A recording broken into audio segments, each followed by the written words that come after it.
नमस्ते दोस्तों, railway NTPC 2025 के एग्ज़ाम में एलजेब्रा के बहुत ही बेहतरीन और महत्वपूर्ण प्रश्न पूछे गए थे। आज के इस क्लास में हम उन्हीं महत्वपूर्ण प्रश्नों को लेकर आए हैं जिनको हम लोग बेहतरीन स्मार्ट अप्रोच के साथ करने वाले हैं। तो बस वीडियो शुरू से अंत तक देखते रहिएगा। ये सारे सवाल बहुत ही इम्पॉर्टेंट है, आपके आगे आने वाले एग्ज़ाम के लिए इम्पॉर्टेंट है, तो इनको ज़रूर कर लीजिएगा। और वाकई में बहुत ही बेहतरीन सवाल पूछे गए थे, एकदम लल्लू सवाल नहीं थे, ठीक ठाक सवाल थे, अच्छे सवाल थे जिनको लगाने के लिए आपको कॉन्सेप्ट जानना ज़रूरी है। तो चलिए सवालों को सॉल्व करते हैं। यहाँ पे पहला सवाल देखिएगा, क्या दिया गया है? समीकरण है, मतलब हमारे पास एक क्यूबिक इक्वेशन है, त्रिघातीय समीकरण दिया गया है, इनके मूलों का गुणनफल हमें चाहिए, यानी कि प्रोडक्ट ऑफ रूट्स चाहिए, है ना। तो पहले इसके बारे में हम लोग समझ लेते हैं कि भाई क्यूबिक इक्वेशन क्या होता है और कैसे इसके रूट्स निकलते हैं, ये सारी चीज़ें, है ना।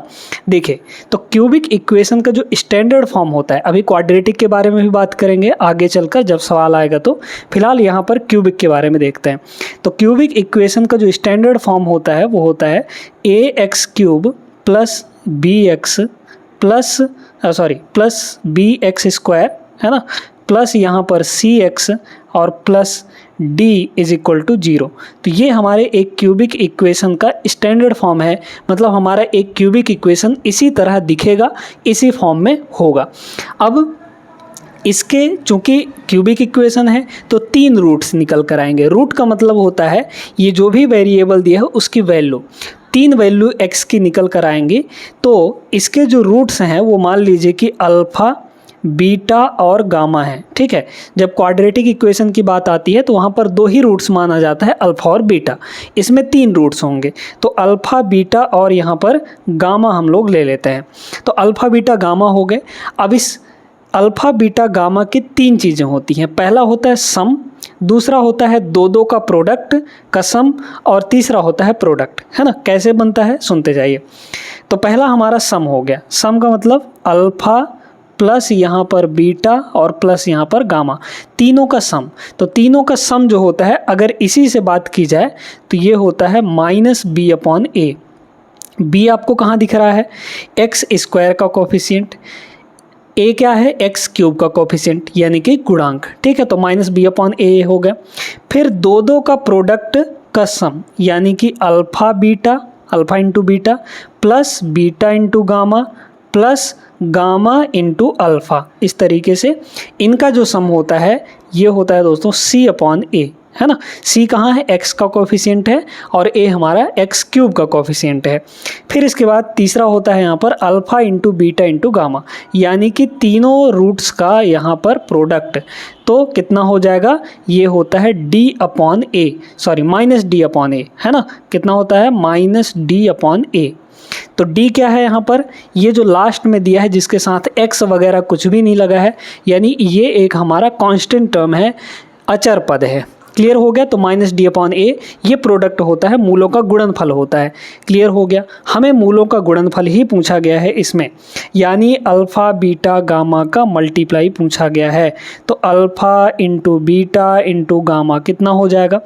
अब कंपेयर करना है आपको। देखिए, यहाँ पर x³ के जगह पर x³ का कोफिशिएंट k है, तो a की वैल्यू कितनी होगी अगर कंपेयर किया जाए इस स्टैंडर्ड फॉर्म से? तो a के जगह पर k है, यहाँ पर b के जगह पर अगर देखा जाए तो यहाँ b है और यहाँ x² का कोफिशिएंट -5 है, तो b की वैल्यू -5 हो गई। ऐसे ही जो c है, यानी x का कोफिशिएंट, यहाँ पर x का कोफिशिएंट -12 है, तो c की वैल्यू -12 हो गई। फिर अकेला जो है d, यहाँ पर वो k के बराबर है। तो हमारे पास अगर देखा जाए -d/a तो कितना हो जाएगा? यहाँ से -d की वैल्यू यहाँ पर कितनी है कंपेयर किया जाए? d और यहाँ k है, तो d की वैल्यू k हो गई। तो यहाँ पर -k/a, a का मतलब यहाँ पर x³ का कोफिशिएंट जो कि k है, तो -k/k, k से k कैंसिल आउट हो जाएगा, -1 आ जाएगा। तो जो प्रोडक्ट है सभी रूट्स का वो -1 के बराबर होगा। ऑप्शन नंबर बी यहाँ पर करेक्ट आंसर हो गया। तो इसको आप लोग नोट करके रखिए, इससे बहुत सारे सवाल बने हैं और आगे ऐसे सवालों को हम लोग करेंगे भी। तो चलिए देखते हैं यहाँ पे दूसरा सवाल। आइए देखते हैं यहाँ पे सेकंड क्वेश्चन। त्रिघात समीकरण यानी कि cubic equation x³ - 3x² + 4x - 12 बराबर 0 दिया गया है। एक समय में लिए गए दो रूट्स के प्रोडक्ट का योग कितना होगा, यानी alpha beta plus beta gamma plus gamma alpha, इस तरीके से वो हमको चीज़ निकालना है। तो वो चीज़ तो हमने अभी अभी बताया है आपको, क्या यहाँ पर अल्फा बीटा, ठीक है, एक समय पर दो मूलों के गुणनफल का सम, अल्फा बीटा प्लस बीटा और गामा और प्लस यहाँ पर गामा और अल्फा, ये कितना होता है, C/A होता है, आप सभी को बताया गया है। तो C क्या होगा, x का कोफिशिएंट कितना है, प्लस का 4, तो C यानी 4/A। अब यहाँ पर x³ के बगल में कुछ भी नहीं है, तो कुछ भी नहीं है मतलब 1 होगा, क्योंकि 1 मल्टीप्लाई हो रखा है इसके साथ, तो a की वैल्यू 1 हो गई, मतलब यहाँ पर 4/1 आ जाएगा, है ना, यहाँ पर 1 आ जाएगा, तो C/A मतलब 4/1 हो गया, तो 4 के बराबर होगा। सीधा सीधा था, इसमें कोई पेन उठाने की हालांकि ज़रूरत नहीं थी इसमें, है ना। अगर आप जानते हैं अच्छे तरीके से, कॉन्सेप्ट को पढ़ रखे हैं, तो आराम से सवालों को लगा लेंगे। आगे चलते हैं, तीसरा सवाल देखिएगा। तीसरा सवाल यहाँ पर देखते हैं, ये बड़ा ज़बरदस्त, बड़ा खतरनाक सा प्रश्न दिया गया है। द्विघात समीकरण दिए गए हैं, मतलब क्वाड्रेटिक इक्वेशन, 6x² - 7x - 20 = 0, और ये वाला, इनके दोनों के एक ठो रूट इक्वल हैं। तो जब एक ठो रूट इक्वल है तो यहाँ पर b का वैल्यू निकालिए क्या होगा, ठीक है। चलिए, तो यहाँ पर सबसे पहले इसका एक रूट निकाल लेते हैं, है ना, मतलब इसके दोनों रूट्स निकाल लेते हैं, क्योंकि इसका तो सब कुछ पता है हमें। कितना दिया गया है, 6x² - 7x, ध्यान से देखते जाइएगा, माइनस यहाँ पर 20 = 0। अब इसका रूट्स कैसे निकालेंगे, रूट्स निकालने का बहुत बेहतरीन तरीका बता रहे हैं। 6 और -20 मल्टीप्लाई करेंगे तो -120 आ जाएगा। अब इस -120 को ऐसा दो फैक्टर में तोड़िए कि माइनस दिया है, मतलब घटाने पर 7 आना चाहिए। 15 × 120 होता है, और 15 और 8 को घटाते हैं तो 7 आता है। मतलब हमारे पास जो नंबर मिल गए, एक ठो मिल गया यहाँ पर 15 और एक ठो मिल गया 8। 15 × 120 आप जानते हैं, घटाएंगे तो ये आ जाएगा, ठीक है। अब ये जो साइन लगा है यहाँ पर, इसको बड़े वाले के साथ लगाइए।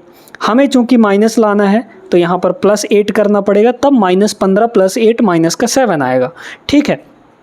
अब यहाँ से आप क्या करिए कि x की जो वैल्यू है वो कैसे निकलेंगी। x की वैल्यू निकालने के लिए हम आपको एक तरीका बताते हैं। ये दोनों मिल गए ना, आप क्या करिए, यहाँ पर इनका दोनों का साइन चेंज करिए। साइन अगर चेंज कर देंगे तो ये हो जाएगा +15 और ये हो जाएगा -8, और ये जो x² के बगल में दिया गया है, यानी a जो दिया गया है, इसको डिवाइड कर दीजिए यहाँ भी, और इधर यहाँ भी डिवाइड कर देंगे, तो ये बन जाएगा आपका 5 × 3 = 15 और 2 × 3 = 6, है ना। और ये बन जाएगा माइनस का 4 दूना 8 और 3 दूना 6, इस तरीके से ये हो जाएगा। तो दो रूट्स हमारे मिल चुके हैं। यहाँ पर x की वैल्यू ये है, एक ठो रूट कॉमन बोला था, मतलब इसमें से जो एक ठो रूट है वो इसको सेटिस्फाई करने वाला है। जब सेटिस्फाई करने वाला है तो सेटिस्फाई करा दीजिए। किसी एक वैल्यू को रख के देखिए b की वैल्यू क्या आ रही है, तो इसमें रखेंगे अगर हम लोग, इसमें अगर हम लोग रख दिए तो क्या होगा। चलिए पहले 5/2 को रख के देखते हैं, है ना। तो यहाँ पर अगर 5/2 रखेंगे तो ये हो जाएगा 6, और स्क्वायर करेंगे 5/2 का तो ये हो जाएगा 25 बटा के कितना 2 का 4 हो जाएगा, प्लस यहाँ पर b × x, तो x कितना है 5/2 है, तो ये हो जाएगा 5/2 और -10 = यहाँ पर 0 करिए। यहाँ पर ये कितना होगा, ये हो जाएगा 3 और ये हो जाएगा 2, मतलब 75/2 और माइनस का यहाँ पर 10 है, ठीक है। तो 5b/2 = ये माइनस का 10 उधर जाएगा तो प्लस का 10, और माइनस ये हो जाएगा आपका 25 × 3 = 75, 75/2 यानी कि 75/2 हो गया, ठीक है। एक काम करते हैं, 2 से हर जगह मल्टीप्लाई कर देते हैं, तो करेंगे तो ये 20 हो जाएगा, ये 75 हो जाएगा, और 2 से 2 कट भी जाएगा, तो ये हो गया 5b = ये हो जाएगा 20, 2 से मल्टीप्लाई करेंगे तो ये हो जाएगा 75, है ना। 20 - 75 माइनस का 55 आएगा, और b की जो वैल्यू है यहाँ से कितनी आ गई, -11 आ गया। ठीक है, -55/5 हो जाएगा यानी -11। -11 ऑप्शन नंबर फर्स्ट यहाँ पर करेक्ट आंसर होगा। ठीक है, उम्मीद करते हैं समझ में आ गया होगा अच्छे तरीके से। आगे चलते हैं, अगला सवाल देखिएगा। ये बहुत ही अच्छा सवाल है। यहाँ पर थोड़ा सा ऑप्शन इधर उधर हो गया है इंग्लिश वाले में, तो एडजस्ट कर लीजिएगा। क्या कह रहा है, यदि द्विघात समीकरण का विविक्त कर ऋणात्मक है तो मूल कैसे होंगे। विविक्त कर का मतलब समझिए, यानी डिस्क्रिमिनेंट। आप सभी जानते हैं कि जो एक स्टैंडर्ड फॉर्म होता है ax² + bx, है ना, +bx + c = 0, क्योंकि डिस्क्रिमिनेंट से भी बहुत बढ़िया सवाल पूछे गए हैं, इसलिए इसको ध्यान से समझिएगा। ये हमारे पास एक स्टैंडर्ड फॉर्म है द्विघात समीकरण का। अब इसमें एक होता है डिस्क्रिमिनेंट, वही डिसाइड करता है कि हमारे रूट्स कैसे होंगे, यानी जो x की वैल्यू निकल कर आएगी उस इक्वेशन के लिए वो कैसा बिहेव करेगा, उसका बिहेवियर कैसा होगा, उसका नेचर कैसा होगा, वो डिस्क्रिमिनेंट ही डिसाइड करता है। तो डिस्क्रिमिनेंट को डिनोट करते हैं d से। ये जो d की वैल्यू होती है ये होता है b² - 4ac। ठीक है, b यहाँ रहा, a यहाँ है, c यहाँ है। अगर ये आपका, अब 3 कंडीशन यहाँ पे बनती हैं, तीनों कंडीशन को अच्छे से समझिए। पहला कंडीशन ये है कि अगर d की वैल्यू 0 से बड़ी है, मतलब एक पॉजिटिव वैल्यू है, तो जब पॉजिटिव वैल्यू होगा तब यहाँ पर हमारे जो रूट्स हैं वो रियल एंड डिस्टिंक्ट होंगे। रियल एंड डिस्टिंक्ट, डिस्टिंक्ट का मतलब होता है ना, अलग अलग। डिस्टिंक्ट का मतलब होता है अलग अलग, तो अलग अलग रूट्स होंगे, वास्तविक और अलग अलग रूट्स होंगे। और दूसरा कंडीशन यहाँ पर ये बनता है कि d की वैल्यू अगर 0 आ जाए, है ना, इसको सॉल्व करने पर 0 आ जाए अगर वैल्यू, तो अगर 0 आ जाता है तो रियल एंड इक्वल होते हैं। कैसे होते हैं, रियल एंड इक्वल हो जाते हैं दोस्तों, यानी कि दोनों रूट्स बराबर होंगे। फिर इसके बाद यहाँ पर आता है तीसरा कंडीशन, अगर d की वैल्यू कहीं नेगेटिव हो गई, मतलब 0 से छोटी वैल्यू आ गई इसकी, जैसा यहाँ पर दिया गया है, तो इस केस के लिए जो हमारे रूट्स होते हैं वो कॉन्जुगेट होते हैं, मतलब रियल नहीं होते। ठीक है, रियल नहीं होते हैं, वो इमेजिनरी हो जाते हैं, काल्पनिक हो जाते हैं, मतलब सम्मिश्र संयुग्मी हो जाते हैं। ठीक है, तो यहाँ पर इसको कॉम्प्लेक्स भी कह सकते हैं हम लोग, और यहाँ पर इमेजिनरी भी बोल सकते हैं, ये चीज़ ध्यान रखिएगा। ठीक है, तो इसका जो आंसर होगा वो बी ऑप्शन हो जाएगा, क्योंकि डिस्क्रिमिनेंट नेगेटिव है, तो जब डिस्क्रिमिनेंट नेगेटिव होगा यहाँ पर ये हो जाएंगे। ठीक है, जब भी डिस्क्रिमिनेंट नेगेटिव होगा रियल रूट्स कभी आ ही नहीं सकते, है ना, रियल रूट्स नहीं होंगे। उम्मीद करते हैं समझ आ गया होगा। आगे चलिए अगले सवाल पर। 5वां सवाल यहाँ पर देखिएगा दोस्तों, कह रहा है कि मान लीजिए कि a एक विषम धनात्मक पूर्णांक है, यदि द्विघात समीकरण ये दिया गया है आपको, इसके मूल पूर्णांक हैं, तो a का मिनिमम वैल्यू क्या होगा। मूल पूर्णांक होने का मतलब है कि जो रूट्स आएंगे वो इंटीजर होने चाहिए, फ्रैक्शन में नहीं होना चाहिए। तो ऐसी a की वैल्यू कौन सी ली जानी चाहिए। तो a का मिनिमम वैल्यू यहाँ पर पूछा गया है ना, आपके ऑप्शन में दिए गए हैं 25, 19, 21 और 23। आप यहीं से सेलेक्ट करिए, a का मिनिमम वैल्यू लेना है। आप पहले सबसे छोटे वैल्यू को लेकर चलिए और अपने इक्वेशन में रखिए। इन ऑप्शन में सबसे छोटा वैल्यू क्या है, 19 है। चलिए हम a की वैल्यू मान लेते हैं कि 19 है हमारा। ठीक है, तो यहाँ रखिए, अगर 19 इसमें रखेंगे तो ये हो जाएगा x², यहाँ रखेंगे तो 19 - 1, क्योंकि a की वैल्यू 19 ले रहे हैं, 19 - 1 यानी कि 18 हो जाएगा, इंटू x प्लस यहाँ पर 19 रखेंगे तो 19 चौक 76 होता है, 76 और 7 यानी कि 83 हो जाएगा, = यहाँ पर 0। अब जैसे ही हम इसको सॉल्व करने की कोशिश करेंगे तो चूंकि यहाँ पर जो 83 है ये एक प्राइम नंबर है, इसका कोई फैक्टर नहीं बनेगा, बनेगा भी तो 1 और 83 बनेगा। तो क्या 1 और 83 को जोड़ने पर 18 आ जाएगा क्या, नहीं आएगा।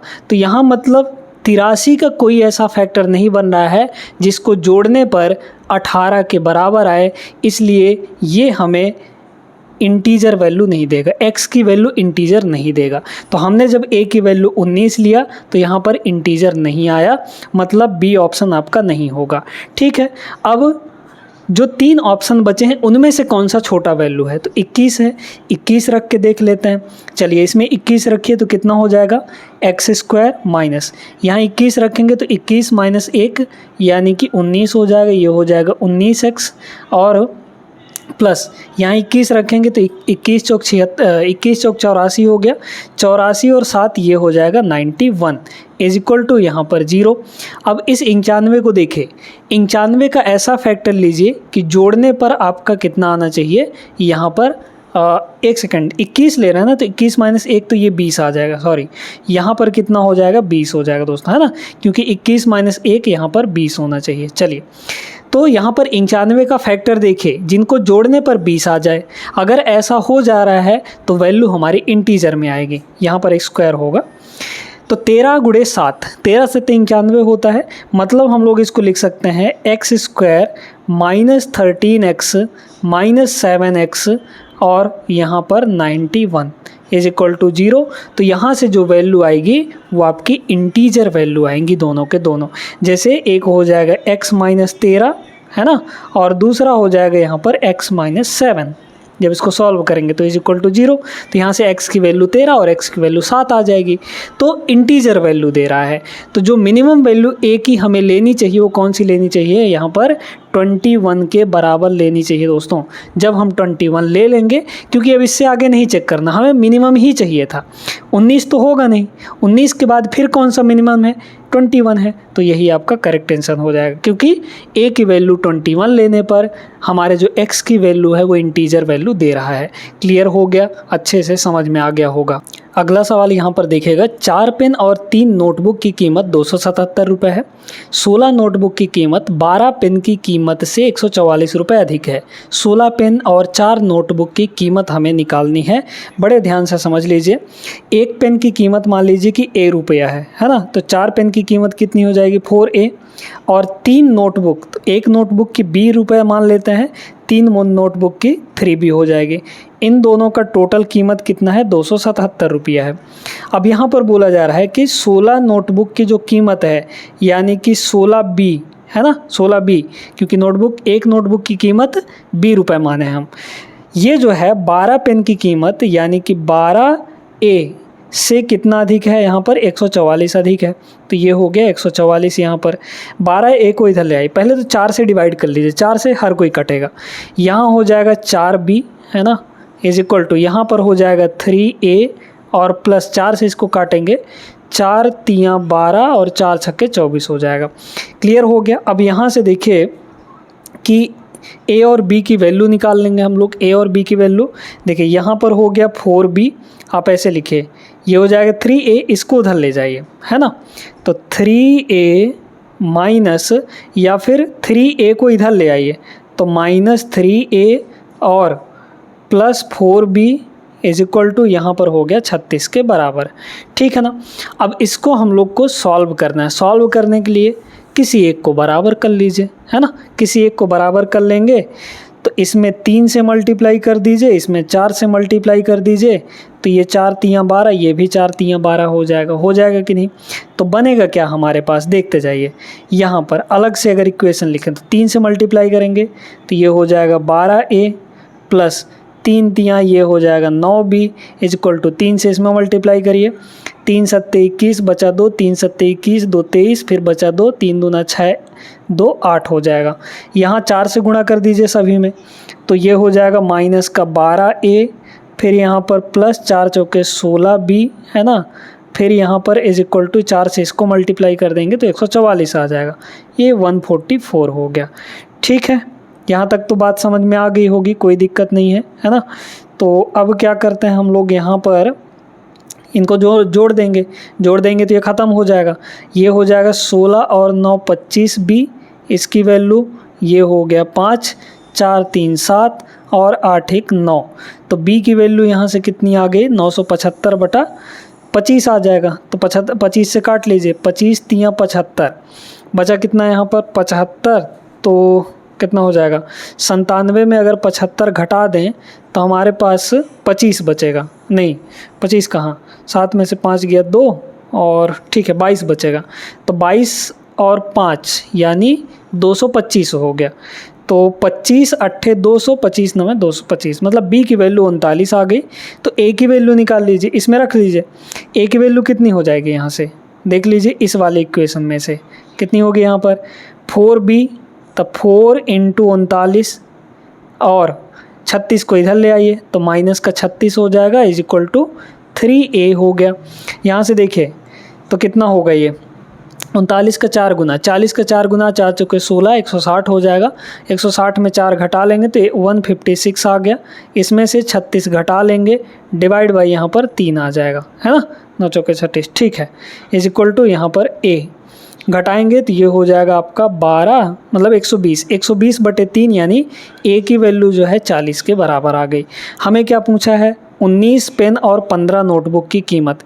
ये बताइए 19 नोटबुक, तो 19 पेन, अच्छा पेन ना, एक पेन की कीमत कितनी थी, a था, ठीक है, तो 19 × 40 और प्लस यहाँ पर 15 नोटबुक, तो 15 × b की वैल्यू कितना है यहाँ पर 39 है।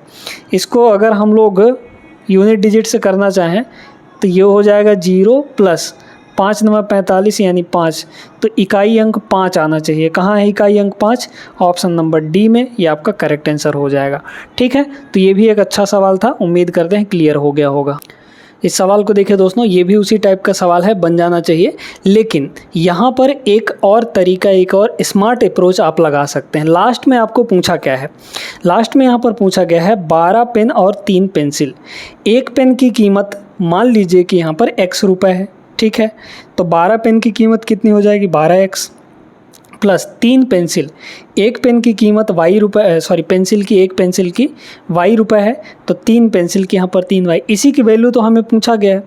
अब इन दोनों में कॉमन क्या चीज़ है ये बताइए, 3 यहाँ मतलब 3 इसमें कॉमन है, तो यहाँ पर आ गया, ये हो जाएगा 4x प्लस यहाँ पर y।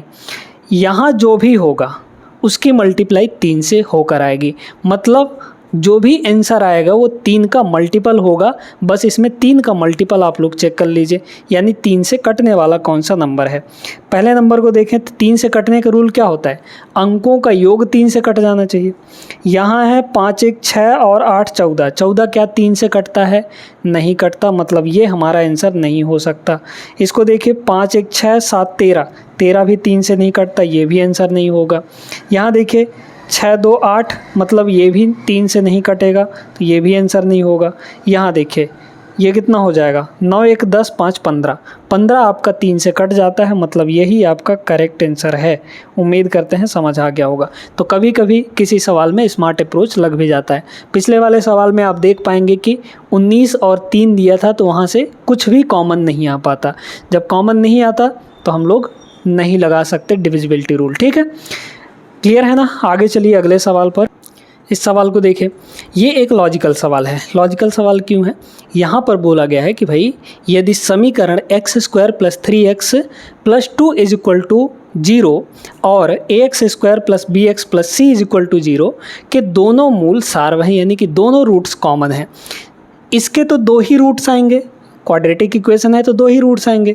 अगर 2 ही रूट्स आएंगे और दोनों सेम है, तो जब दोनों सेम हैं तो इक्वेशन भी सेम होना चाहिए।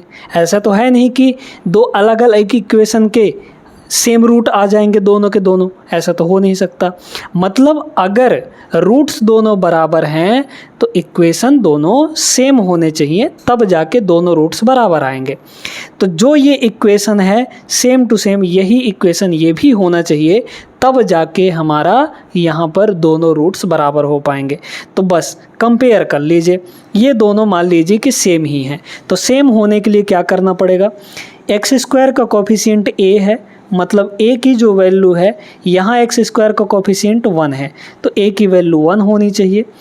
यहाँ x का कोफिशिएंट b है, तो b की वैल्यू, यहाँ x की कोफिशिएंट 3 है, b की वैल्यू 3 हो गई। ऐसे ही c का वैल्यू कांस्टेंट टर्म यहाँ c है, तो यहाँ 2 है, मतलब c की वैल्यू 2 हो गई।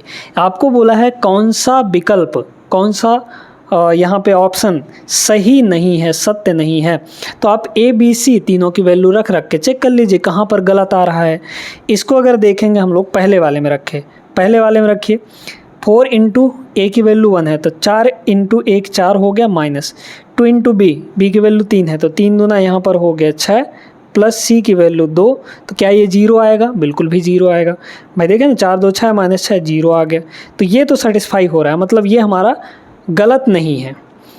दूसरे को चेक करिए, a - b + c = 0, ए की वैल्यू 1 माइनस बी की वैल्यू 3 प्लस सी की वैल्यू यहाँ पर 2 है। ठीक है, तो कितना आ जाएगा यहाँ पर देख लीजिए, 3 माइनस 3 यानी कि 0 आ गया, तो ये भी हमारा सही है। इस तरीके से इसको भी अगर देखा जाए तो a प्लस सी मतलब 1 प्लस 2 बराबर 3 के होगा, यानी कि b के बराबर होगा। तो ये भी सही है, ये भी सही है, ये भी सही है, ये वाला बस गलत हो जाएगा। तो ऑप्शन नंबर इस आंसर का जो है करेक्ट आंसर होगा, यानी कि जो विकल्प सही नहीं है वो ऑप्शन नंबर सी है। आई होप सभी को समझ में आ गया होगा। चलिए अगले सवाल पर चलते हैं यहाँ पे। अब दोस्तों ये वाला सवाल ऐसा है ना कि कॉन्सेप्ट अगर जानते रहेंगे तो बड़ी आसानी से लगा लेंगे, लेकिन अगर नहीं जानते हैं तो फिर दिक्कत होने वाला है। यहाँ पर X square plus 2a plus 3 into X plus A square plus 3 सारा का सारा जो चीज़ दिया है यहाँ पर सब प्लस में दिए गए हैं। तो जब सब प्लस में दिए गए हैं तो जो हमारा x का वैल्यू आएगा वो नेगेटिव वैल्यू आना चाहिए। ठीक है, किसी भी इक्वेशन को आप उठा के देखिए, आप यहाँ पर अगर एक क्वाड्रेटिक इक्वेशन ले रहे हैं जिसमें कहीं पर भी माइनस नहीं है, तो जब उसके x की वैल्यू निकालेंगे तो दोनों निगेटिव आएंगी। ये बात क्लियर हो गई कि नहीं, अच्छे से समझ में आ गया होगा। ठीक है, तो मतलब यहाँ पर इसके दोनों रूट्स नेगेटिव होने चाहिए, दोनों रूट्स नेगेटिव होने चाहिए। एक एग्जांपल लेके आपको समझाते हैं। एग्जांपल जैसे मान लीजिए हमारे पास यहाँ पर एक्स स्क्वायर और यहाँ पर प्लस का आपका कितना है 7x है और प्लस का यहाँ पर 12 है। ठीक है, इस तरीके से आपको दिया गया है ना। अगर इसके रूट्स निकालेंगे तो ये होगा 4 3 12 और 4 3 7 हो जाएगा। मतलब एक तो हो गया x प्लस 4 और दूसरा हो जाएगा x प्लस 3 हो जाएगा और इज इक्वल टू 0। तो यहाँ से अगर निकाल के देखें तो x की वैल्यू एक तो -4 आ गई, दूसरी -3 आ जाएगी, ये उधर जाएगा ये भी उधर जाएगा, तो आ गया ना। तो दोनों निगेटिव आए हैं कि नहीं। जब यहाँ पर सब जगह प्लस है तो जो रूट्स हैं वो नेगेटिव आएंगे, सब जगह यहाँ प्लस है तो रूट्स हमारे दोनों के दोनों नेगेटिव होंगे। ये दोनों पॉजिटिव हैं, ये वैल्यू नहीं होगी। यहाँ एक ठो पॉजिटिव है, एक ठो नेगेटिव है, लेकिन ये वाला पूरा पॉजिटिव है, तो ये वाला भी नहीं होगा। दोनों हमारे नेगेटिव होने चाहिए। ये वाला भी नहीं हो सकता क्योंकि ये दोनों पॉजिटिव दिए गए हैं, ये भी नहीं हो सकता। यहाँ पर दोनों नेगेटिव है तो यहाँ भी नेगेटिव, माइनस कॉमन ले लेंगे तो माइनस का a प्लस 3 हो जाएगा, मतलब नेगेटिव वैल्यू ही आएगी। तो ऑप्शन नंबर ए इसका करेक्ट आंसर है। ठीक है, आगे चलते हैं। देखिए दोस्तों, इस सवाल को करने के लिए एक बेहतरीन तरीका डिस्कस करने वाले हैं। ठीक है, 3 संख्याओं x, y, z का जो योगफल है वो 12 के बराबर दिया गया है। बड़े गौर से समझिएगा, अगर आप नहीं समझेंगे तो इस सवाल को लगाना मुश्किल हो जाएगा। ठीक है, क्योंकि बड़ा बड़ा फार्मूला याद करना मुश्किल होता है। ठीक है, तो यहाँ पर x plus y plus z, ये तीनों का जो योगफल है वो 12 के बराबर दिया गया है। फिर कह रहा है उनके वर्गों का योगफल यानी कि x square plus y square plus यहाँ पर जेड स्क्वायर, ये गिवन है आपको 20 के बराबर। अब तीसरा जो इक्वेशन है वो नहीं दिया गया है, हमें पूछ लिया गया है इसकी वैल्यू। ठीक है, अब देखिए यहाँ पर जो हमने आपको कॉन्सेप्ट बताया था, कॉन्सेप्ट क्या बताया था, वेरिएबल यहाँ पर 3 थे, एक्स वाई जेड 3 ठो वेरिएबल हैं, 3 ठो वेरिएबल 2 ठो इक्वेशन, कैसे निकल पाएगा, नहीं निकलेगा ना भाई। नंबर ऑफ़ वेरिएबल और नंबर ऑफ़ इक्वेशन बराबर होने चाहिए, 3 3 होने चाहिए, लेकिन इक्वेशन 2 ही है, वेरिएबल 3 है, एक ठो एक्स्ट्रा है, जितने इक्वेशन है उससे एक एक्स्ट्रा वेरिएबल दिया गया है, तो उस वेरिएबल को हम लोग 0 कर सकते हैं। किसी एक वेरिएबल को आप 0 कर लीजिए यहाँ पर। ठीक है, चाहे x को, चाहे y को, चाहे z को, किसी एक को 0 कर लीजिए। चलिए मान लेते हैं हम यहाँ पर कि एक z हमारा 0 है। जब z 0 है तो ये ख़त्म, ये वाला ख़त्म हो जाएगा, मतलब x प्लस वाई की वैल्यू 12 और x square plus y square की वैल्यू यहाँ 20 के बराबर होगी। क्लियर हो गया। अब हमें निकालना क्या है, हमें निकालना है इसकी वैल्यू, लेकिन हमने तो z को 0 कर रखा है, z को 0 मान रखा है। 3xyz, चूँकि z मल्टीप्लाई हुआ है और 0, चूँकि z है हमारा 0, तो 0 का जब इसमें मल्टीप्लाई होगा तो ये ख़त्म हो जाएगा। ठीक है, ये पूरी वैल्यू ही ख़त्म हो गई। ये वाला भी 0 है तो ये भी ख़त्म हो गया। मतलब हमारे पास बचा क्या, सिर्फ हमारे पास बचा x cube plus y cube. हमें यही वैल्यू निकालनी है और कुछ नहीं करना। X cube plus y cube का फॉर्मूला आप लोग सभी जानते होंगे। X cube plus y cube का फॉर्मूला होता है एक्स प्लस वाई और multiply x square plus y square minus x y, ठीक है, माइनस एक्स वाई, बस ये होता है। अब एक्स वाई की वैल्यू तो निकाल सकते हैं, आराम से निकाला जा सकता है। X square plus y square की वैल्यू आपको दी गई है, x square plus y square 20 है, एक्स प्लस वाई भी आपको दिया गया है। एक्स वाई की वैल्यू निकाल लेते हैं, कैसे निकालेंगे देखते जाइएगा। एक्स वाई की वैल्यू निकालने के लिए हम लोग यहाँ पर देखते जाइए क्या करेंगे। ये जो एक्स प्लस वाई है, एक्स प्लस वाई, इसको दोनों साइड स्क्वायर कर देंगे। यहाँ 12 है तो ये 12 का स्क्वायर, दोनों साइड स्क्वायर कर दिए, तो ये बन जाएगा आपका x square plus y square plus 2xy, यही ना होता है फॉर्मूला, इज इक्वल टू 12 का स्क्वायर 144 हो गया। तो यहाँ से जो 2xy की वैल्यू आ गई, 2xy की जो वैल्यू है 144 ये है, और ये पूरी की पूरी वैल्यू उधर जाके घट जाएगी, और इसकी वैल्यू 20 है। X square plus y square 20 है, 20 उधर ले जा घटा दीजिए, 144 में 20 घटाएंगे तो 124 आ जाएगा, यानी x इंटू वाई, जो एक्स वाई की वैल्यू है 124 का आधा, यानी कि यहाँ पर कितना हो जाएगा, 62 हो जाएगा, ठीक है। तो बस इसमें सब वैल्यू रख दीजिए, कितना होगा, देखिए x प्लस वाई कितना है, 12 है यहाँ पर, तो ये हो गया 12। X square plus y square कितना है, 20 है, यहाँ देखिए 20 है, माइनस एक्स वाई की वैल्यू 62 है यहाँ पर, तो ये हो गया 62, निकाल लीजिए, ये होगा 12, और इसमें से इसको घटाएंगे तो माइनस का 42 आ जाएगा, है ना। इसको गुणा करेंगे तो 12 दूना 24, एक तो वैल्यू निगेटिव आएगी, निगेटिव में वो भी यूनिट डिजिट 4 होना चाहिए, माइनस और यूनिट डिजिट 4, ये नहीं हो सकता, ये नहीं हो सकता, ये भी नहीं हो सकता, क्योंकि इकाई अंक यहाँ 5 है, ये वाला हो जाएगा आपका आंसर। वैसे भी मल्टीप्लाई करेंगे तो 504 ही आएगा, नेगेटिव को 504 आएगा। ये तरीका है दोस्तों, अगर आप यही क्यूब वाला फॉर्मूला लगाते तो दिक्कत हो जाती। क्लियर हुआ, अच्छे से समझ गए होंगे, आगे चलिए। इसको देखें, रिमाइंडर वाला सवाल हमने बहुत पहले करवा रखा है दोस्तों, इस चैनल पर जाएंगे, अलजेब्रा की वीडियो अगर देखेंगे तो वहाँ पर आपको मिल जाएगा रिमाइंडर कैसे निकालते हैं। फिलहाल यहाँ पर भी बताते हैं। ax क्यूब ये आपको दिया गया है, एक पॉलिनोमियल ये है, दूसरा पॉलिनोमियल ये है, इसको x-2 से विभाजित करने पर समान शेषफल बचता है। मतलब इस पॉलिनोमियल को पहले वाले को भी x-2 से डिवाइड करेंगे और इसको भी x-2 से डिवाइड करेंगे, तो जो रिमाइंडर बचेगा, डिवाइड करने पर रिमाइंडर तो बचता ही है, जो रिमाइंडर बचेगा वो दोनों के लिए बराबर है। रिमाइंडर निकालते कैसे हैं? रिमाइंडर निकालने का सबसे सिंपल तरीका है, जिससे आप डिवाइड कर रहे हैं, किससे डिवाइड कर रहे हैं, x-2 से, इसका निकाल लीजिए जीरोज़, यानी x-2 जिससे डिवाइड कर रहे हैं उसको कर दीजिए 0 के बराबर, और वहाँ से x की वैल्यू निकाल लीजिए, कितना आ जाएगा, x का वैल्यू 2 आ जाएगा। ये जो x की वैल्यू है अपने पॉलिनोमियल में रखिए तो आपको रिमाइंडर मिल जाएगा, ठीक है। x की वैल्यू पहले वाले में रखिए, इस वाले में x की वैल्यू रखिए और इसमें भी x की वैल्यू रखिए, दोनों जगह से आपको रिमाइंडर मिलेगा और उन्हीं दोनों रिमाइंडर को बराबर कर देना है, क्योंकि समान शेषफल बचेगा। चलिए रखते हैं यहाँ पर x की वैल्यू 2, यहाँ 2 रखिए, तो 2 का क्यूब होगा 8, 8 इंटू a यानी 8a हो गया, प्लस यहाँ रखेंगे 2, तो 2 का स्क्वायर 4 इंटू 4 यानी कि हो गया 16, प्लस यहाँ रखेंगे तो 2 तियाँ हो जाएगा 6, ये हो गया 6 माइनस 4, ये हो गया इस वाले का रिमाइंडर। यही रिमाइंडर बराबर होगा इसके, है ना, क्योंकि इसको भी x-2 से डिवाइड कर रहे हैं, तो x की वैल्यू यहाँ भी रखेंगे तो भी हमारा रिमाइंडर निकल कर आएगा। यहाँ 2 रखिए तो 2 का क्यूब यानी 8 माइनस यहाँ 2 रखिए तो 2 सत्ते ये हो जाएगा 14, प्लस यहाँ पर a के बराबर। अब यहाँ से निकाल लीजिए सब कुछ।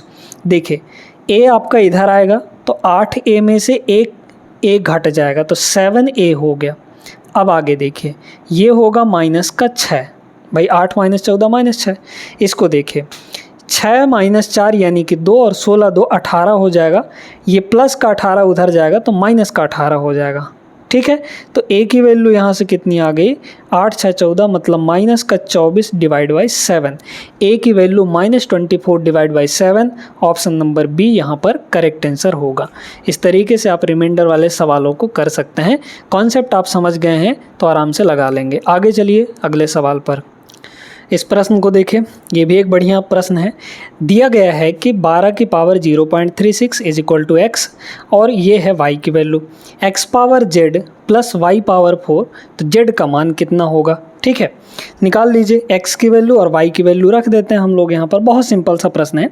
x कितना है हमारा, ये वाला है। ठीक है, तो ये हो जाएगा x यानी कि 12 पावर यहाँ पर 0.36 है ना, 0.36 ये हो गया x की वैल्यू। इसके पावर में z है तो इसके पूरे के पावर में कितना हो जाएगा z is equal to y की वैल्यू कितनी है यहाँ पर 12 पावर देखते जाइएगा 0.64 और इसके चूंकि ये y की वैल्यू है इसके पावर में यहाँ पर 4 है। ठीक है, अब यहाँ से कंपैरिजन करना है आपको। ये बताइए जब ब्रैकेट लगा रहता है पावर्स के बीच में तो दोनों पावर आपस में मल्टीप्लाई हो जाते हैं। मतलब यहाँ पर हो गया 12 का पावर, देखते जाइएगा बड़े ध्यान से, 12 का पावर ये हो जाएगा 0.36z क्योंकि ये और ये मल्टीप्लाई इज इक्वल टू यहाँ 12 पावर 0.64 इंटू 4, यही ना होगा और क्या होगा, यही हो जाएगा। तो यहाँ से अब देख सकते हैं बेस अगर इक्वल है, 12-12 दोनों में है, तो पावर भी इक्वल हो जाएंगे। पावर को इक्वल कर लीजिए। यहाँ पर है power 0.36z is equal to इधर कितना पावर है 0.64 इंटू 4, ये हो जाएगा। देखिए पॉइंट के बाद यहाँ भी 2 अंक है, पॉइंट के बाद यहाँ भी 2 अंक है, तो हम लोग डायरेक्टली इसको हटा सकते हैं। पॉइंट को हटा दीजिए इधर से, पॉइंट को इधर से भी हटा दीजिए। 4 से ये कट जाएगा 9 बार में आपका, है ना, 9 उधर जाके डिवाइड होगा, तो जो z की वैल्यू है वो 64 डिवाइड बाई 9 आ जाएगा। काट लेंगे, 9 कितना हो जाएगा, 9 सत्ते 63, 7 बार जाएगा, 7 पॉइंट समथिंग आएगा z की वैल्यू। कहाँ है, ऑप्शन नंबर फर्स्ट में। ठीक है, 7 दशमलव कुछ आएगा, तो एक ही ऑप्शन में है 7 दशमलव में। आगे अगर होता कहीं पर और भी 7 होता तो फिर पॉइंट के बाद भी चेक करते कि क्या आना है। क्लियर हो गया, आगे चलिए। अब ये वाला सवाल भी दोस्तों बहुत ख़तरनाक सवाल है ना, बड़े गौर से इस चीज़ को समझना है। x पावर -4 है, -10 इंटू एक्स पावर -2 प्लस 9, इसके रूट्स हमें निकालने हैं। 4 ठो रूट निकलेंगे, क्यों, क्योंकि यहाँ पर पावर 4 दिया गया है, तो 4 ठो रूट निकल कर आएंगे। कैसे निकालेंगे ये समझिएगा। हम लोग यहाँ पर क्या करते हैं कि ये जो x पावर -2 है, x पावर जो -2 है इसको कुछ ना कुछ मान लीजिए कि यहाँ पर ये y के बराबर है। ठीक है, x पावर -2 कितना है, y के बराबर है। अगर हम x पावर -4 निकालना चाहें तो कितना होगा भाई, इसका स्क्वायर कर दीजिए। तो जब इधर स्क्वायर करेंगे, जैसे इधर स्क्वायर करेंगे तो -4 बन जाएगा, तो इधर भी स्क्वायर करना पड़ेगा। मतलब x पावर -4 की वैल्यू y स्क्वायर हो जाएगा। अब जहाँ पर ये दिया है उसके जगह पर y रखेंगे, जहाँ पर ये गिवन है उसके जगह पर y स्क्वायर रख देंगे। ठीक है, x पावर -4 है तो उसकी वैल्यू y स्क्वायर, ये हो गया y स्क्वायर। ध्यान से देखते जाएगा, -10 इंटू वाई, क्योंकि यहाँ पर y है तो y हो जाएगा, प्लस यहाँ पर 9 इज इक्वल टू कितना होगा, 0 हो जाएगा। अब इसको हमें सॉल्व करना है। देखिए 9 का फैक्टर करिए, जोड़ने पर 10 आना चाहिए, 9 1 कम 9 है ना, तो यहाँ से y प्लस यहाँ पर 9 हो गया, सॉरी y -9 हो जाएगा, y -9 हो जाएगा और y -1 हो जाएगा ना। क्यों, क्योंकि देखिए y स्क्वायर -9y और -1y -10y, -9 -1 प्लस का 10 माइनस का 9 सॉरी प्लस का 9 हो जाएगा इज इक्वल टू यहाँ से 0। ये सारी चीज़ें आपको प्रैक्टिस करनी पड़ेंगी तब आ पाएंगी ये, है ना। तो यहाँ से जो y की वैल्यू है, एक ठो तो 9 आ गया और एक ठो y का वैल्यू कितना आ जाएगा, 1 आ जाएगा। y हमने किसको माना था, x पावर -2 को। x पावर -2 का मतलब है यहाँ पर 1/x स्क्वायर, क्योंकि पॉजिटिव पावर करेंगे तो ये नीचे चला जाएगा, तो y की जगह पर 1/x स्क्वायर लिख सकते हैं, यहाँ पर रख दीजिए, तो ये हो जाएगा 1/x स्क्वायर, इसकी वैल्यू 9 है। यहाँ भी 1/x स्क्वायर, इसकी वैल्यू यहाँ पर 1 है। तो देखिए यहाँ से x स्क्वायर की वैल्यू कितनी आ जाएगी, लगाइए, x स्क्वायर उधर 9 आपका नीचे, तो x स्क्वायर की जो वैल्यू है 1/9 आ गया। ठीक है, और यहाँ से x स्क्वायर की वैल्यू कितनी आ जाएगी, 1 के बराबर आ जाएगा। तो x की वैल्यू यहाँ से 2 ठो आएंगे, क्योंकि उधर स्क्वायर रूट लगाएंगे तो प्लस माइनस आएगा, प्लस माइनस इसका स्क्वायर रूट लीजिए तो 1 का स्क्वायर रूट 1 और 9 का स्क्वायर रूट 3, ये हो गया। यहाँ भी देखिए x की value plus minus under root 1 और अंडर रूट 1 1 ही आता है, तो ये आ जाएगा आपका प्लस माइनस 1/3 और प्लस माइनस 1, ये करेक्ट आंसर होगा ऑप्शन नंबर डी यहाँ पर। आई होप समझ गए होंगे आप लोग। आगे चलिए अगले प्रश्न में।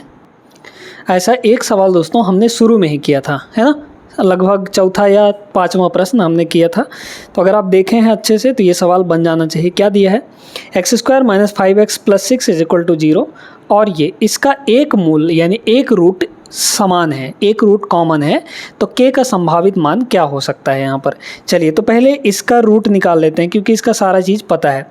हमारे पास जो दिया गया है x² - 5x प्लस यहाँ पर 6 = 0, 6 है, 6 का फैक्टर करिए, फैक्टर करने पर मतलब मल्टीप्लाई करने पर तो 6 ही आना चाहिए, लेकिन जोड़ने पर 5 आ जाना चाहिए, तो 3 दूना 6 होता है, मतलब ये हो जाएगा हमारा x - 3 और यहाँ पर x - 2। ठीक है, देख सकते हैं -3x और -2x -5x -3 -2 प्लस का 6 आ जाएगा। ठीक है, मतलब मल्टीप्लाई करने पर यही आएगा = 0। तो x की वैल्यू यहाँ से 3 आ गया एक ठो और x की वैल्यू एक ठो आ जाएगा 2, इनको भाई उधर ले जाएंगे तो 3 और 2 आ जाएगा। अब इसमें क्या कह रहा है कि भाई एक ठो रूट इसका समान है, इस वाले में भी एक ठो रूट काम करेगा, 2x² - kx प्लस यहाँ पर 6 = 0। तो जब एक ठो रूट कॉमन है तो इन दोनों में से कोई एक ठो रूट जो है इसको भी सेटिस्फाई करेगा, वो हमको चेक करना पड़ेगा। पहले x की वैल्यू 3 रखिए, इसमें 3 रखिए तो ये हो जाएगा 2, यहाँ 3 रखेंगे तो 3 का स्क्वायर ये हो जाएगा 9, है ना, माइनस यहाँ पर 3 रखेंगे ना तो 3 × k 3k हो गया, प्लस यहाँ पर 6 = 0। k की वैल्यू निकाल के देखिए, 9 दूना 18, 18 और 6 24 हो जाएगा, इधर हो गया 24 = इधर हो जाएगा 3k, तो k की वैल्यू यहाँ से 24/3 यानी 8 आया है। क्या यहाँ पर k का संभावित मान पूछा था ना, तो k की वैल्यू कहीं पर 8 आपको दिख रहा है, नहीं दिख रहा है, मतलब ये वैल्यू कॉमन नहीं होगा क्योंकि इसको सेटिस्फाई नहीं कर रहा है, k की वैल्यू यहाँ पर नहीं आ रही है ना। तब हम लोग क्या करेंगे, तब हम लोग देखेंगे इस वाले को चेक करेंगे। अब यहाँ पर x के जगह पर क्या रख देंगे हम लोग, यहाँ पर इस 2 को रख देंगे और 2 रख के निकालिए इसमें 2 रखिए यहाँ पर, तो हो जाएगा 2 का स्क्वायर यहाँ पर हो जाएगा 4 माइनस यहाँ 2 रखेंगे तो 2k हो जाएगा प्लस 6 = 0। देखिए ये होगा 8 और 6 14, तो यहाँ हो गया 14 = 2k उधर चला जाएगा। ठीक है, तो k की यहाँ से वैल्यू कितनी आ जाएगी, 14 का आधा यानी कि 7। अब जाके हमारा दिख रहा है 7, ऑप्शन नंबर सी, ये आपका करेक्ट आंसर होगा, ये वाला नहीं होगा। ठीक है, समझ में आ गया होगा कैसे करना है सवालों को। आगे चलिए कुछ और सवालों को करते हैं। यहाँ पर बहुत ही सिंपल सा प्रश्न है दोस्तों, एकदम आसान सा प्रश्न है। विविक्त कर 9 के बराबर दिया है तो k का मान कितना होगा। विविक्त कर आप सभी जानते हैं b² - 4ac होता है। ठीक है, तो d की वैल्यू जो है यानी डिस्क्रिमिनेंट d कितना होता है, b² - 4ac, है ना, बस रख दीजिए और यही वैल्यू 9 के बराबर दिया गया है। रखिए b की वैल्यू यहाँ पर 3 है तो 3 का स्क्वायर माइनस 4, a की वैल्यू कितनी है, x² का कोफिशिएंट कुछ भी नहीं है मतलब 1 है, तो a की वैल्यू 1 इंटू c यहाँ पर कांस्टेंट टर्म यानी k हो जाएगा = 9 हो गया। देख लीजिए ये 9 मतलब k की वैल्यू यहाँ से 0 आ जाएगी। ठीक है भाई, ये हो गया 9, ये प्लस का 9 इधर आएगा तो माइनस का 9 = ये हो गया 4k, -4k उधर जाएगा तो +4k, ये तो 0 हो गया, तो 0 = 4k यानी k की वैल्यू यहाँ पर 0/4 जो कि 0 आएगा। ऑप्शन नंबर डी इसका राइट आंसर। आसान सा सवाल था, आगे चलते हैं। देखिए दोस्तों, अलजेब्रा का बेहतरीन सवाल आपके सामने है। a² + b² आपको दिया है 144, a × b 24 के बराबर, जहाँ a बड़ा है b से, a - b/a + b की वैल्यू फाइंड करनी है। निकाल लेंगे बड़े आराम से, कैसे निकालना है समझते जाइए। आप जानते हैं कि यहाँ पर a - b, इसका अगर स्क्वायर कर दें तो a² + b² -2ab मिलता है। a प्लस बी इसका भी स्क्वायर करेंगे तो a square plus B square plus 2ab मिलेगा। मतलब इनका हमें स्क्वायर कर लेना है पहले, ठीक है। देखिए तो a प्लस सॉरी ऊपर माइनस है ना, a minus B upon a plus B इनका कर लेंगे स्क्वायर, ठीक है। जैसे ही हम स्क्वायर करेंगे तो कितना हो जाएगा यहाँ पर, ऊपर वाले के square a square plus B square minus 2ab यही होता है, डिवाइड बाई यहाँ पर देखिए अपने आप आ जाएगा a square plus B square है ना, इसका स्क्वायर नीचे वाले का स्क्वायर और प्लस यहाँ पर 2ab। बताइए कहीं कोई दिक्कत नहीं। a square plus B square आपको दिया है 144, तो यहाँ हो गया 144 माइनस 2 इंटू ए बी की वैल्यू अगर 24 है तो 24 का इंटू 2 कर देंगे भाई, ए बी की वैल्यू 24 है, 24 दूना 48 हो जाएगा यहाँ पर, ये हो गया 48 divide by A square plus B square 144 है प्लस यहाँ पर 2 इंटू ए बी 48 हो जाएगा।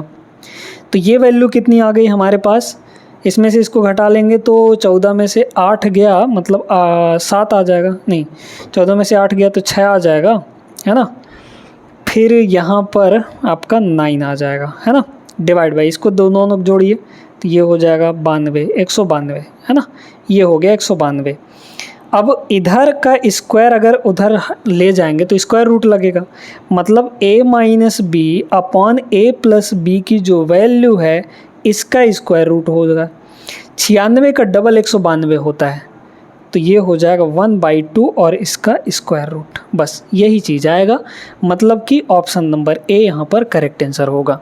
ये भी एक अच्छा सवाल था, कॉन्सेप्चुअल था। आगे चलिए अगले प्रश्न में। इस सवाल को लगाने का कॉन्सेप्ट हमने आपको शुरू में ही बताया था, जहाँ पे डिस्क्रिमिनेंट के बारे में बात किया था हमने, है ना।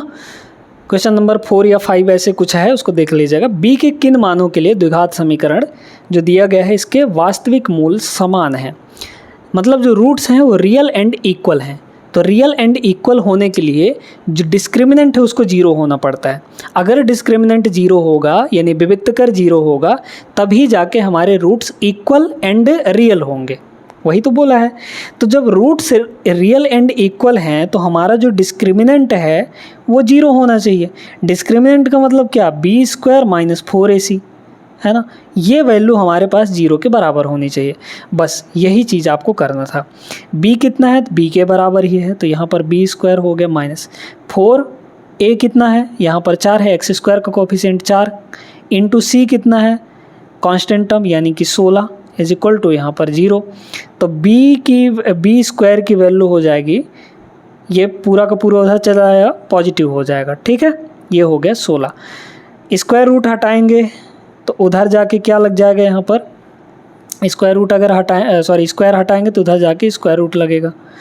4 का 2 फिर 4 का 2 फिर 16 का 4, यानी कि ये सीधे सीधे 4 चौके 16 आ गया, ठीक है। तो यहाँ पर 16 लेकिन प्लस माइनस का 16 आएगा, है ना, क्योंकि भाई स्क्वायर रूट जब लगाते हैं तो प्लस माइनस आके लगता है, मतलब प्लस माइनस 16 आ जाएगा यहाँ पर। तो प्लस 16 और माइनस 16 माने ऑप्शन नंबर बी इसका राइट आंसर हो गया। आगे चलते हैं हम लोग, यहाँ पर देखते हैं अगला सवाल क्या दिया गया है। देखिए दोस्तों, अब इस सवाल में आपको लग रहा होगा कि बहुत लंबा चौड़ा दिया है तो इसमें कैलकुलेशन करना पड़ेगा, है ना। कुछ नहीं करना, इतना कैसे करना है समझिएगा।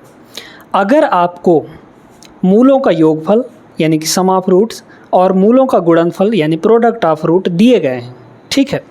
अगर अल्फ़ा प्लस बीटा और अल्फ़ा इंटू बीटा गिवन है आपको, तो ये दोनों चीज़ गिवन होने पर आप डायरेक्टली इक्वेशन निकाल सकते हैं। फॉर्मूला आपको बताए दे रहे हैं, देखते जाइए।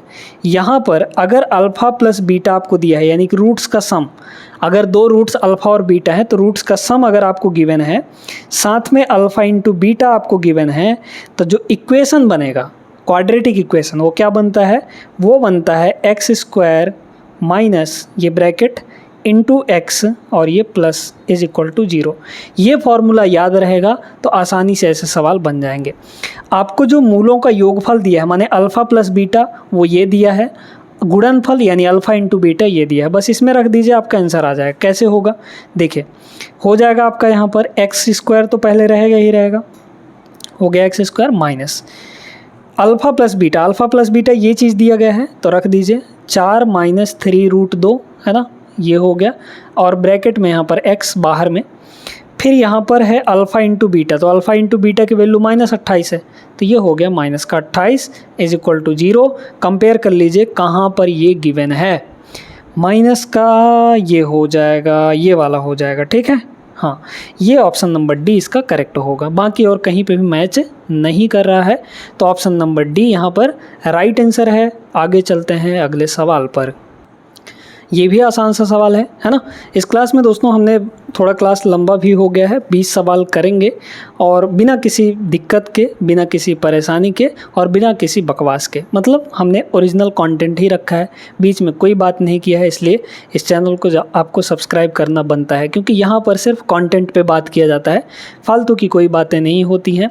आप अच्छे से अपनी प्रैक्टिस यहाँ से कर सकते हैं। देखिए, द्विघात समीकरण दिया है, इसका विविक्त कर क्या होगा, यानी आपको डिस्क्रिमिनेंट निकालना है। डिस्क्रिमिनेंट पता चल जाता है तो उससे नेचर पता चल जाता है। 3 तरह के बता ही चुके हैं आपको, है ना। निकालिए डिस्क्रिमिनेंट b² - 4ac, यही ना होता है डिस्क्रिमिनेंट, बस निकाल लीजिए यहाँ से। कितना हो जाएगा, b मतलब -4, साइन के साथ आपको लेना है, याद रखिएगा। b की वैल्यू कितनी है, -4, तो यहाँ रख देंगे -4, इसका स्क्वायर -4 इंटू a, तो a की वैल्यू 3 है, इंटू c +2 है, तो यहाँ पर +2, -4 का स्क्वायर प्लस का 16 होगा, -4 3 12 दूना 24, है ना। हाँ ठीक है, 4 दूना मतलब ये कितना आ गया, माइनस का सॉरी यहाँ पर 24 होगा ना, ये हो जाएगा 24, यानी हमारे पास -8 आया है। निगेटिव वैल्यू आया है ना, निगेटिव वैल्यू को मतलब क्या हुआ, 0 से छोटा है ये। जब 0 से छोटा रहता है तो रूट्स आपके क्या होते हैं, इमेजिनरी होते हैं। पहले ही आपको बताए थे, इमेजिनरी कह सकते हैं या फिर कॉम्प्लेक्स कह सकते हैं। इमेजिनरी कहाँ दिया गया है, ये वाला हो जाएगा ऑप्शन -8, एक तो -8 आया, ये ठीक है। रूट्स इमेजिनरी होंगे तो देख लीजिए इमेजिनरी है ना, ये हो जाएगा। क्लियर हो गया। वैसे आप ऑप्शन से भी निकाल सकते थे, नहीं निकाल सकते, ठीक है, नहीं निकाल सकते, तो हमको सॉल्व करना ही पड़ेगा।